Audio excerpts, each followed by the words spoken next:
Okay, तो जैसे मान लो कि P है आपके number of pole equal to 2 है, Z मेरा 0 है, ठीक है। तो P माइनस जेड कितना हो जाएगा मेरा 2, यानी क्या होगा कि number of branches which are originate, number of branches in root locus कितनी होंगी, 2 होंगी। Number of branches which are terminated at the zero, कोई भी ब्रांच जीरो पे टर्मिनेट नहीं हो रही क्योंकि जीरो ही है ही नहीं है, तो इसका मतलब दोनों की दोनों ब्रांचें कहाँ पे जाएंगी आपकी, इनफाइनाइट पर जाएंगी। फॉर एग्जाम्पल मैं ये मान लेता हूँ कि ये इसका क्या है, ब्रेक इन या ब्रेक अवे पॉइंट है, मतलब ये रूट लोकस इधर से आएगा, ये रूट लोकस इधर से आए, मतलब इसकी ब्रांच पोल्स इधर से आए, और दोनों इस पर्टिकुलर पॉइंट पे मिले, और एक चला गया इधर और एक चला गया आपका इधर, ठीक है। तो मैं ये देखना चाह रहा हूं कि ये जो रूट लोकस की जो ब्रांच है या रूट लोकस का पोल है या ब्रांच है, ये जो इमेजिनरी एक्सिस है, ये कौन सी एक्सिस है आपकी, इमेजिनरी एक्सिस। इस इमेजिनरी एक्सिस पे ये कहाँ कट कर रहे हैं, एक पॉइंट पे ये कट कर रहे हैं, एक पॉइंट आपका इस पे कट कर रहे हैं।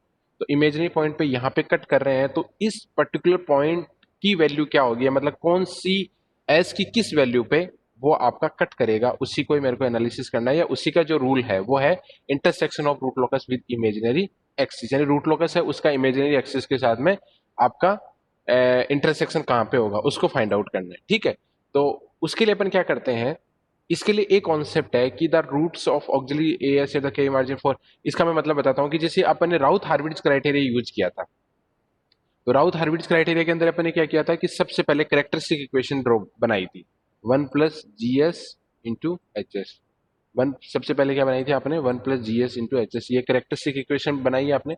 उस कैरेक्टरिस्टिक इक्वेशन के बेसिस पे आपने एक राउथ एरिया बनाया पूरा, राउथ हार्विट्ज क्राइटेरिया लिया और के की एक वैल्यू निकाली। तो मैं क्या करता हूँ, ये मेरे को एक क्वेश्चन दिया हुआ है, उस क्वेश्चन का ये बोल रहा है कि आपको राउथ रूट लोकस बनाना है इसका, सबसे पहले रूट लोकस बनाना है। तो रूट लोकस बनाना तो जो कि जो रूल है पहला है, फर्स्ट है कि root locus is always symmetrical about real axis. Second है कि नंबर ऑफ पोल्स कितने हैं इसमें, नंबर ऑफ पोल एक तो है आपका 0 पे, एक है आपका -2 पे, और एक है आपका -4 पे, 0 -2 एंड -4। तो जेड कितना है आपका, जेड की वैल्यू 0 है क्योंकि जेड तो है ही नहीं है आपका। तो नंबर ऑफ ब्रांच है तो पी माइनस जेड कितना हो जाएगा आपका, पी माइनस जेड हो जाएगा आपका 3 के equal, P minus Z equal to 3, यानी तीनों की तीनों जो पोल्स होंगे वो किस कहाँ पे जाएंगे आपके इनफाइनाइट पे जाएंगे, और आपके एसिम्पटोट के थ्रू होते हुए, ठीक है। तो इसका अगर मैं रूट लॉकस की बात करूं तो रूट लॉकस उस तरीके से बनेगा कुछ, देखते हैं। इसको पूरे अगर मैं पूरा डिटेल में नहीं समझा रहा हूँ, आप इसको कर सकते हो, पर मैं जो मेरे को जो कॉन्सेप्ट क्लियर करना है या जो चीज बतानी है मैं उसके बारे में बात कर रहा हूँ। तो देखो यहाँ पे 3 पोल थे, एक एस इक्वल टू 0 पे था, एक एस इक्वल टू -2 पे था, एक एस इक्वल टू -4 पे था। तो ये पोल एक आपका 0 पे आ गया, ठीक है, ये पोल आ गया आपका -2 पे, एक आ गया पोल आपका -4 पे, ठीक है। तो पहला रूल है आपका root locus is always symmetrical about real axis. P है नंबर ऑफ पोल है, तो पी की वैल्यू कितनी है आपकी 3, तो मतलब number of branches of root locus कितनी होंगी, 3 होंगी। Number of branches which are terminated at the zero that is 0, and then sorry, number of branches which are terminated at the infinite that is jp minus z, that is p minus z। तो p की value कितनी है आपकी 3 -0 that is equal to 3, यानी तीनों की तीनों जो ब्रांचेज होंगी that will terminate at the infinite. अब अपने को पता है कि इनफाइनाइट के थ्रू अगर कोई भी चीज जाएगी तो किसके थ्रू होती हुई जाएगी, आपकी एसिम्पटोट के थ्रू होती हुई। तो आपको एंगल निकालना है that is 2q+1 upon p minus Z into 180, ये करना है आपको, 2q+1 upon P minus Z into 180। तो क्यू की वैल्यू आपको क्या क्या पुट करनी है, क्यू की वैल्यू आपको 0 पुट करनी है, देन 1 पुट करनी है, देन 2 पुट करनी है। तो आप जब एंगल्स निकालोगे तो पहला एंगल आएगा आपका 60 degree, second one is 180 degree, and third one is your 300 degree. और ये तीनों की तीनों एसिम्पटोट यही है, देखो एक है आपकी एंगल जो 60 डिग्री बना रही है, ये एसिम्पटोट एक, दूसरी एसिम्पटोट कौन सी है आपकी, ये जो एंगल बना रही है 300, और तीसरी एसिम्पटोट है जो एंगल बना रही है आपका 180 डिग्री का, ठीक है। तो ये तीनों की तीनों इसके थ्रू जाती हुई जाएंगी। अब देखो ओवरऑल है ना, इसका आप ब्रेक अवे पॉइंट निकाल लेना, 1 + GS करोगे, देन के को एस की सेपरेट करोगे, ये मैंने बहुत सारे एग्जांपल्स करा रखे हैं, आप पहले यूट्यूब पे वीडियोस देख लेना, आपको आइडिया लग जाएगा। के को सेपरेट करोगे, एस को सेपरेट करोगे, देन डी के अपॉन डी एस करोगे इक्वल टू 0 करोगे, तो एस की जिस वैल्यू के लिए जो रूट्स आ रहे हैं उन रूट्स का वैलिड ब्रेकअवे और इनवैलिड ब्रेकअवे पॉइंट निकालोगे। वैलिड ब्रेकअवे पॉइंट कौन सा होगा, जो रूट लोकस का पार्ट होगा, रूट लोकस का पार्ट भी आप निकाल सकते हो, उस पॉइंट के राइट हैंड साइड में खड़े हो जाओ, मतलब उस पॉइंट के लेफ्ट में खड़े होकर राइट में देखोगे तो अगर नंबर ऑफ पोल्स और नंबर ऑफ जीरोज की वैल्यू अगर समेशन अगर ओड आ रहा है तो वो पार्ट होगा, और अगर समेशन ओड नहीं आ रहा है इसका मतलब पार्ट क्या होगा आपका, नहीं होगा। ठीक है, तो इस तरीके से आप इसको क्या कर सकते हो, कैलकुलेट कर सकते हो। तो वैलिड ब्रेकअवे, इनवैलिड ब्रेकअवे, तो इसमें जो वैलिड ब्रेकअवे पॉइंट आएगा वो कुछ इस तरीके से आएगा। ठीक है, तो जस्ट 1 सेकेंड। तो जो वैलिड ब्रेकअवे पॉइंट आया वो कुछ इस तरीके से आया। ठीक है, तो अब क्या होगी, के इक्वल टू जीरो पे ये पोल यहाँ पे एग्जिस्ट था, this pole is existing here and last one is this one. तो के इक्वल टू जीरो पे ये तीनों के तीनों पोल, एक यहाँ पे पड़ा हुआ है, एक यहाँ पे पड़ा हुआ है और एक यहाँ पे पड़ा हुआ है। ठीक है, देन के की वैल्यू आपने इंक्रीज की, के की वैल्यू इंक्रीज की तो पोल्स का मूवमेंट स्टार्ट होगा, ये पोल इधर जाएगा, ये पोल इधर जाएगा। ठीक है, और ये पोल का मूवमेंट इधर होना है, क्योंकि इसको इन्फाइनेट पे जाके, इन्फाइनेट पे जाना है किसके थ्रू, एसिम्पटोट 180 डिग्री की जो एसिम्पटोट है उसके थ्रू होता हुआ ये इन्फाइनेट पे जाएगा। दोनों इस पर्टिकुलर दोनों पोल यहाँ पे मिलेंगे, एक पोल चला जाएगा इधर की तरफ में, के की वैल्यू वैल्यू बढ़ाते जाओगे, और एक पोल चला जाएगा इधर की तरफ में। ठीक है, क्योंकि एसिम्पटोट क्या है आपकी 60 डिग्री, एक है आपकी 300 डिग्री। अब जब के इक्वल टू इन्फाइनेट होगा, के की वैल्यू आप बढ़ा रहे हो, के की वैल्यू बढ़ा रहे हो तो पोल्स क्या हो रहे हैं, दो पोल्स तो मिल रहे हैं और सेपरेट हो रहे हैं, एक पोल जा रहा है आपका 180 डिग्री इन्फाइनेट की तरफ में। तो k इक्वल टू इन्फाइनेट पे ये पहुंच जाएगा आपका, ये पोल इन्फाइनेट पे पहुंच जाएगा, इधर ये पोल है वो भी इन्फाइनेट पे पहुंच जाएगा। ठीक है, ये पोल भी इन्फाइनेट पे पहुंच जाएगा, इधर ये पोल भी आपका इन्फाइनेट पे पहुंच जाएगा, दिस वन, ये पोल भी आपका क्या हो जाएगा, इन्फाइनेट पे पहुंच जाएगा। लेकिन k की सर्टेन वैल्यू के लिए ये क्या कर रहा है, k की सर्टेन वैल्यू के लिए ये पोल इस इमेजिनरी एक्सिस को काट रहा है, इधर ये पोल भी आपका इमेजिनरी एक्सिस को काटना है। मेरे को ये के की वैल्यू निकालनी है। देखो के इक्वल टू जीरो पे क्या है, के इक्वल टू जीरो पे ये सारे के सारे पोल यहाँ पे एग्जिस्ट कर रहे हैं, मतलब ये पोल यहाँ पे है, ये पोल यहाँ पे और ये पोल आपका यहाँ पे।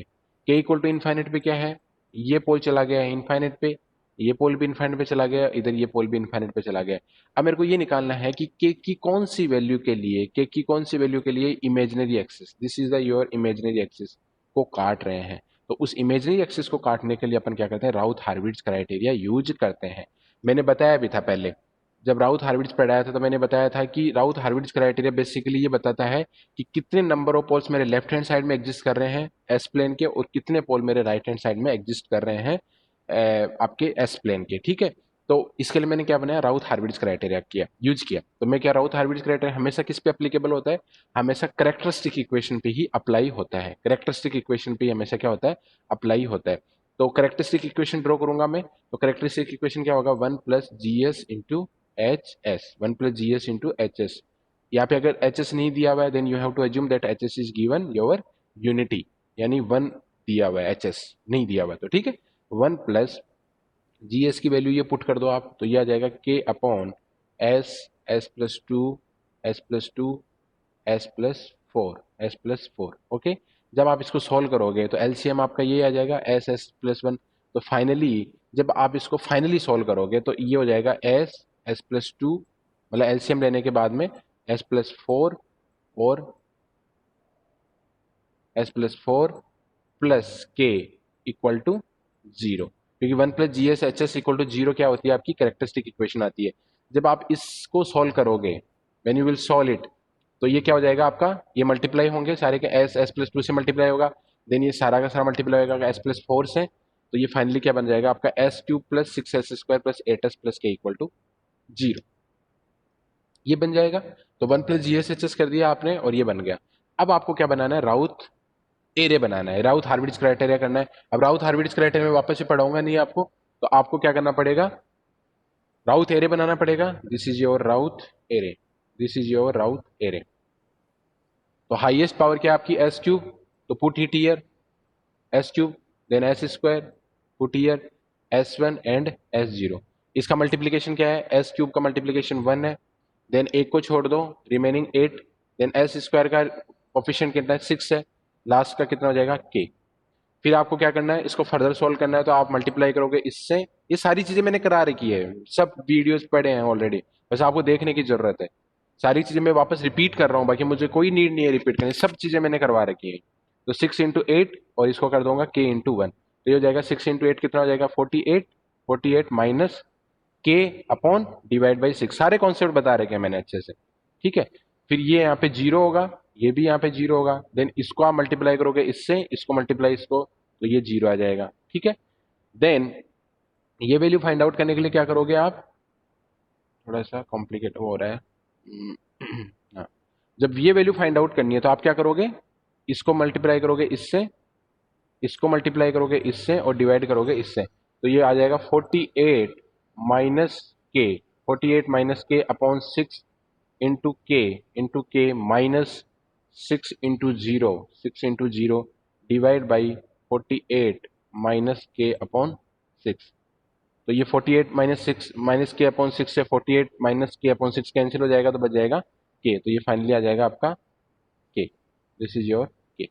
ठीक है, अब आपको क्या करना है कि क्योंकि इमेजिनरी एक्सिस की बात करो कि इमेजिनरी एक्सिस पर एग्जिस्ट कर रहे हैं, तो देखो मैंने कॉन्सेप्ट बहुत पहले से बता रखा है कि अगर कोई भी अगर साइन चेंज होता है, साइन चेंज होगा तो आपका क्या होगा रहेगा कि सिस्टम के कुछ पोल्स हैं राइट हैंड साइड में एग्जिस्ट कर रहे हैं, तो इसका मतलब कि एंटायर ये जो कॉलम है, इस कॉलम में कोई भी साइन चेंज नहीं होना चाहिए, कोई भी साइन चेंज होना नहीं चाहिए, मतलब ये 48 minus K greater than equal to zero होना चाहिए, और इसके अलावा जो ये के की वैल्यू है ये भी आपकी ग्रेटर देन जीरो होनी चाहिए।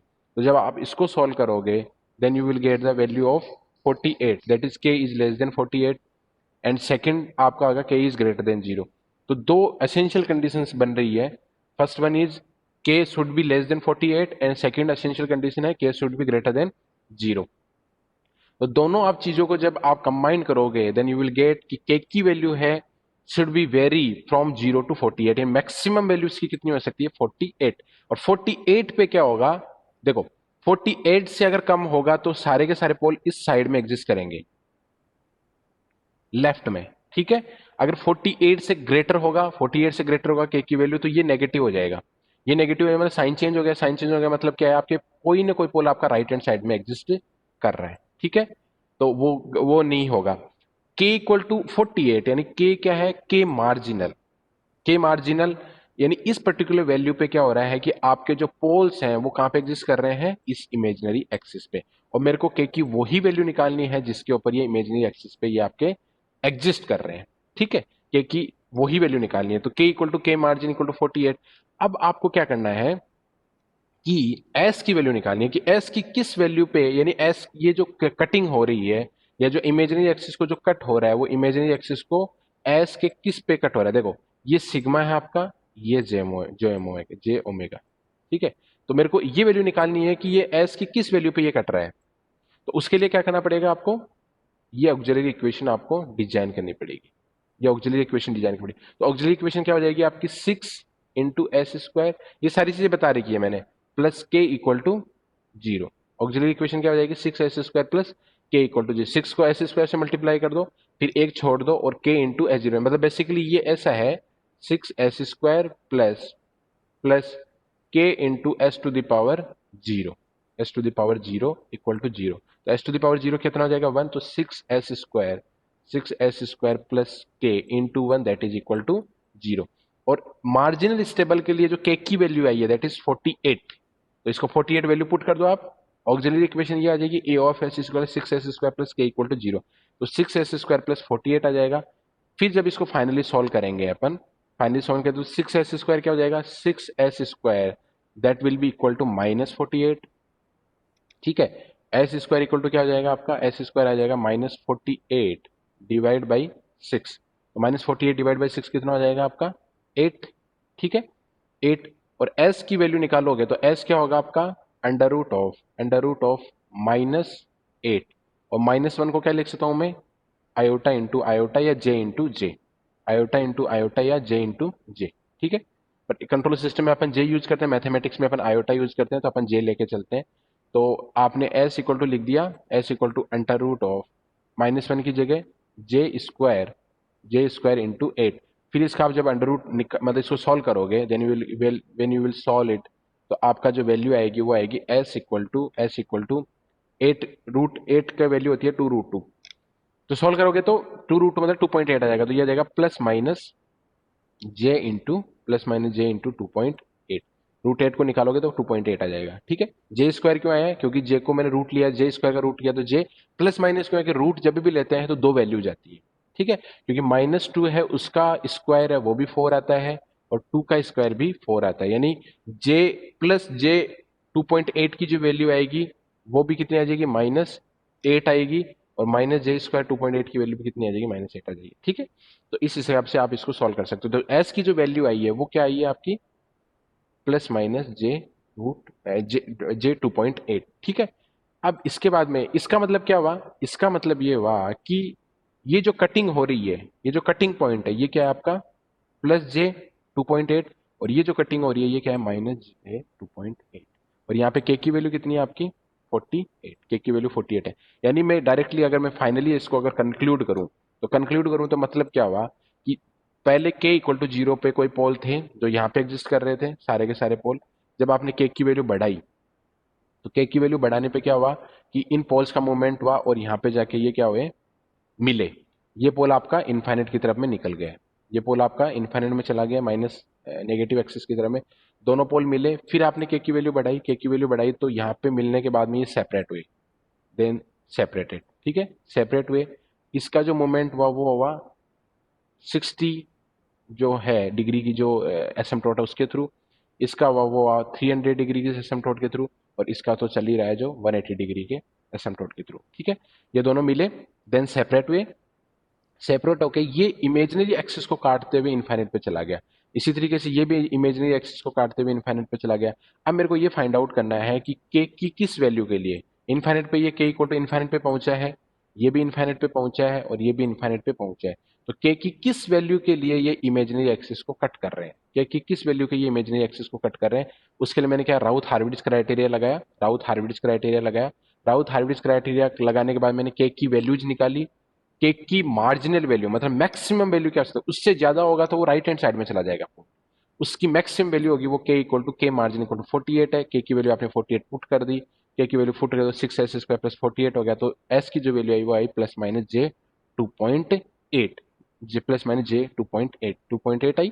तो इस पर्टिकुलर वैल्यू के ऊपर j 2.8 पे क्या हो रहा है, ये इमेजिनरी एक्सिस को कट कर रहा है, और इस पे के की जो वैल्यू है वो है 48, और के की वैल्यू अगर 48 से ज्यादा होगी तो इस जो पोल का मूवमेंट है वो कहां से हो जाएगा, इस के की ज्यादा वैल्यू होगी तो ये मूवमेंट हो जाएगा इसका इधर की तरफ में, इसका मूवमेंट किधर हो जाएगा, इधर की तरफ में।